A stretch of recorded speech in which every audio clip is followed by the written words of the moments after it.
तो हेलो दोस्तों, कैसे हैं आप सब। उम्मीद करते हैं आप लोग ठीक ठाक होंगे। जैसे कि कुछ दिन पहले मैं वीडियो बनाया था कि यूपी सुल्तानपुर के अंदर किस तरह से जो है कुछ नफरती चिंटू जो है अनभक्त जो है रास्ते में रोक के किस तरह से मुसलमान बच्चों को मार रहे हैं, मारपीट कर रहे हैं, उनसे जय श्री राम जबरन बुलवा रहे हैं कि हिंदुस्तान में रहना है तो जय श्री राम कहना है। तो इस तरह के जो है किस तरह आए दिन जुल्म होते रहते हैं इंडिया के अंदर, है ना। कभी कभार मान के चलिए दाढ़ी टोपी वाले को देख के जो है भजन लगा देते हैं, उन्हें परेशान करते हैं, तंग करते हैं, चिढ़ाते हैं। चलती ट्रेन से फेंक दिया जाता है, लोगों को जान से मार दिया जाता है, नाम पूछ के जो है उसको गोली मार दिया जाता है, खाने पीने के ऊपर मार मार के इतना मारते हैं कि आदमी जान से हाथ धो देता है। तो आए दिन ये चीज़ें हो रही है और मुसलमान जो है इसको देख देख के जो है ना क्या कहते हैं कमज़ोर इतना पड़ गए हैं कि कोई एहतजाज भी नहीं कर रहा है, आवाज़ भी नहीं उठा रहा है। ईमान इतना कमज़ोर हो गया है। दूसरी बात है हमारे अंदर जो है एकता नहीं है, इस वजह से आज हमारी ये हालत है। आज हमारा कोई एक लीडर होता कौम का बड़ा तो ये इतनी भी बुरी हालत नहीं होती। अगर आवाज़ उठता, लोग जो है जिस तरह से जंग के अंदर अपना दिफा करने के लिए लोग ढाल का इस्तेमाल करते हैं, तो आज हमारे कौम के लिए एक ढाल होता, एक लीडर होता, तो वो अगर आवाज़ उठाते रहते, मजबूती रहती, तो ये सारी चीज़ें नहीं होती। आगे मैं बात करूँगा उसका। तो देख सकते हैं जिस तरह से आए दिन ये सब चीज़ें होती रहती है। तो देखिए यही चीज़ अगर मुसलमान के तरफ से होता तो आज पूरे इंडिया में बवाल होता। पूरे इंडिया बोले तो पूरे देश, पूरे दुनिया में जो है ये ट्रेंडिंग में चलता, वायरल होता है ना कि मुसलमान दहशतगर्द होते हैं, मुसलमान ऐसे होते हैं, मुसलमान है ना बम मारने वाले होते हैं, मुसलमान जो है लब जिहाद, तो मुसलमान ये जिहाद वो जिहाद। जैसे कि आप लोगों ने कुछ दिन पहले देखा कि किस तरह से मुसलमानों ने मिल के गद्दा जिहाद किया और लोगों को बचाया। तो आए दिन हम जो है अपनी जो इस्लाम की खूबसूरती है उसको जो है दिखाते रहते हैं। बहरहाल फिर अभी कुछ दिन पहले एक मिसाल ले लीजिए, जैसे कि जो है आयुष मलिक उर्फ मोहम्मद अली भाई, उनको कितना परेशान किया जा रहा है। वो हमारे मोमिन भाई हैं, है ना। लेकिन इससे पहले जो है एक क्या रिजवी था, वो रिजवी जब त्यागी बन गया तो उस त्यागी को जो है कहने लगे कि ये इसकी घर वापसी हुई। नाम याद नहीं आया है, क्या वसीम रिजवी, क्या रिजवी था एक, वो जब मुर्तद हो गया तो उसको कहने लगे घर वापसी। लेकिन इस्लाम की खूबसूरती देख के कोई अगर इस्लाम को कबूल करता है अल्हम्दुलिल्लाह, तो उसको जो है ये लोग परेशान करते हैं। जैसा कि मिसाल अभी ताज़ा है आयुष मलिक उर्फ मोहम्मद अली भाई, जिनको बहुत ज़्यादा परेशान किया गया है, उसके ऊपर भी मैं वीडियो बनाया। तो यहाँ पे देखिए कि ये चीज़ें जब होती है तो सोशल मीडिया हो या लोकल मीडिया हो या बड़े स्तर पर जो मीडिया है, वो मीडिया अभी अपने कोई भी बड़े चैनल में मैं चलता हुआ नहीं देखा। मीडिया का जो स्तर गिरा हुआ है इंडिया में, चलिए उसकी बात तो मैं करता ही नहीं हूँ। सरकार जिस तरह से घूम रही है दुनिया और इंडिया को जो है ना ऑटो पायलट पे करके छोड़ दिया है ना, तुम मरो जियो कोई बात नहीं है, तो उसकी बात मैं करता ही नहीं हूँ। मीडिया का क्या स्तर गिरा हुआ है, कुछ दिन पहले ही जो है मीडिया का क्या बवाल हुआ और क्या हुआ, और जिस तरह से गोडी मीडिया को आप लोग जानते हैं वो तो है ही। लेकिन हमारा जो हमें जो करना चाहिए अपनी दिफा के लिए, देखिए सबसे बड़ी चीज़ है कि हमें तालीमी फ़ील्ड में आगे बढ़ना है, बढ़ चढ़ के। हम अभी अल्हम्दुलिल्लाह बच्चों को लोग पढ़ा रहे हैं, मैं देख रहा हूँ अपने गांव से। मैं जब आया हूँ अभी 15-20 दिन हुआ है, लोग तालीमी फ़ील्ड में उतरे हैं, लेकिन अभी भी बहुत पीछे हैं। मैं गाँव का एक बड़ा झुंड देखता हूँ बच्चों का, नौजवानों का, वहाँ नज़र दौड़ा के देखता हूँ तो एक भी पढ़ा लिखा लड़का मैं नहीं देख पाता हूँ उस स्तर का, जिस स्तर का रहना चाहिए।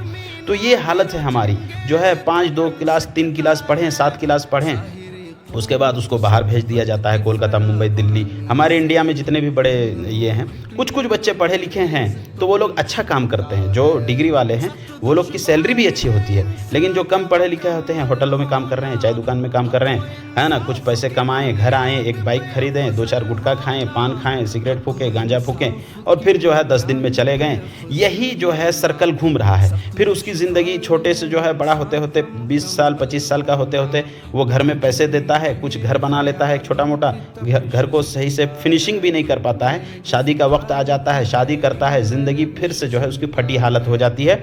हाँ, बीवी बाल बच्चे हो जाते हैं, फिर से जो है वो गरीब रेखा में चला जाता है। मेरी बात को समझने की कोशिश कीजिएगा, मैं वीडियो लंबी ना हो जाए, इसी वजह से मैं जल्दी बोल रहा हूँ, ताकि लंबी वीडियो आजकल लोग देखते नहीं हैं। वीडियो को लाइक एंड सब्सक्राइब ज़रूर कीजिएगा और शेयर कीजिएगा।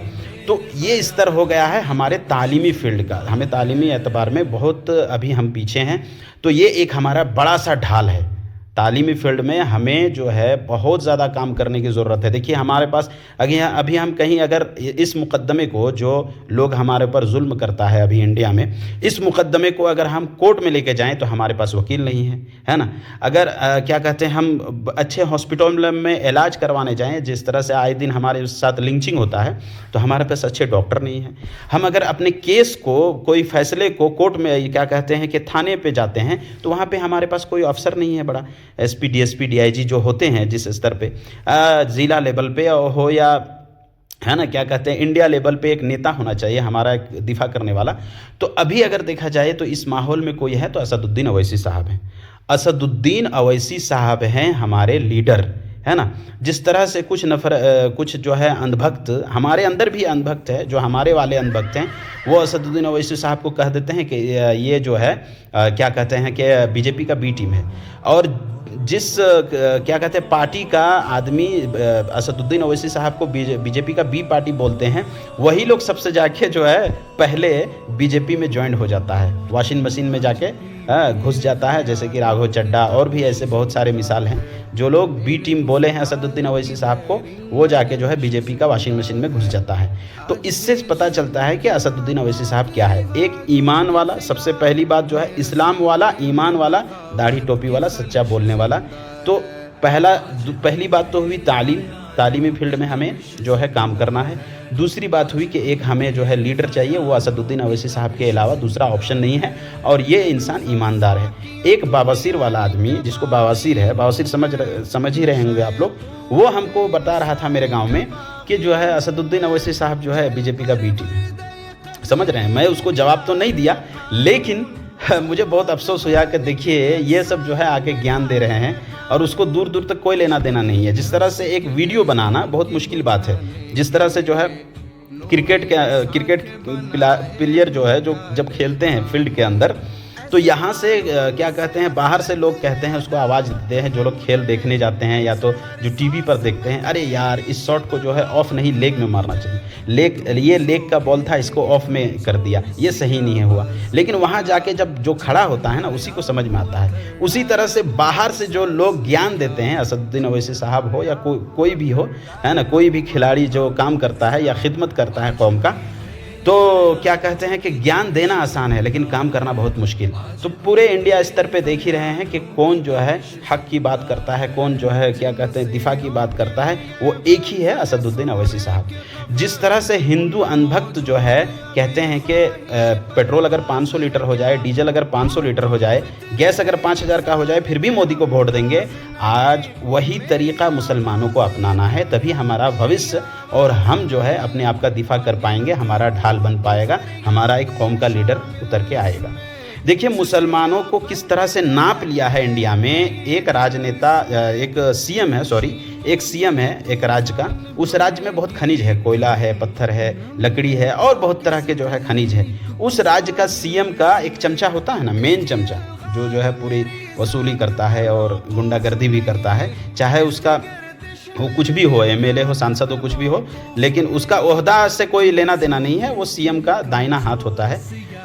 वो आदमी मेरे करीबी रिश्तेदार को कह रहा है कि मुसलमान क्या है, मुसलमान का क्या है, उसका जो है लेबल।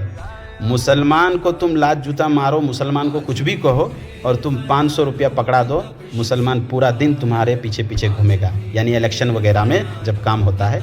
तो ये लोग नाप लिए हैं कि मुसलमान एक चड्डी और बनियान में बिकने वाला है, मुसलमान एक लुंगी गमछा में बिकने वाला है। तो इस स्तर पे हमें नापा गया है, हमारे दिमाग को, हमारे जहन को, हमारे, है ना, क्या किस स्तर पे हम गिरे हुए हैं, कैसा हम लालची हो गए हैं, हमारा ईमान कितना कमज़ोर हो गया है। मैं गाली नहीं दे रहा हूँ, ये मैं आपको बता रहा हूँ, ये मेरी तरफ से नसीहत है कि हमारा जो है ईमान ऐसा कमज़ोर हो गया है। हम तो एहतजाज करने वाले थे, हम तो लड़ने वाले थे, हम तो 100 साल जो है हुकूमत करने वाले थे, और आज हमारा देखिए कि क्या हालत हो गई। यहाँ पे शेर व शायरी मैं नहीं करूँगा, वीडियो बहुत लंबी हो गई।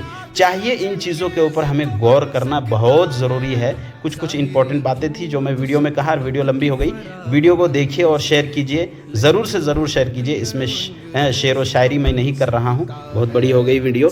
तो दोस्तों बहुत ज़रूरी है कि हम एक लीडर को चुन के लाएँ, और जिस तरह से जो है हमारा स्थिति है इंडिया के अंदर, खास करके ज़रूरी है 2 चीज़ें कि हम बच्चों को तालीम दें और एक लीडर चुन के लाएँ, तभी जो है हमारा कुछ हो पाएगा।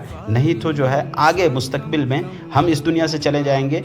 या तो जिस तरह से चल रहा है माहौल, आप समझ रहे हैं कि हम लोग बच जा रहे हैं, लेकिन ये झुंड आके जब आपके ऊपर पड़ेगा ना, ये झुंड जो चल रहा है, लोगों को पकड़ के जय श्री राम कहो, जबरन, है ना, किसी को क्या कहते हैं, कोई कुछ लेके जा रहा है, चीज़ें छीन के जो है उसको जान से मार दिया जा रहा है, ये चीज़ें आपके साथ भी होगा।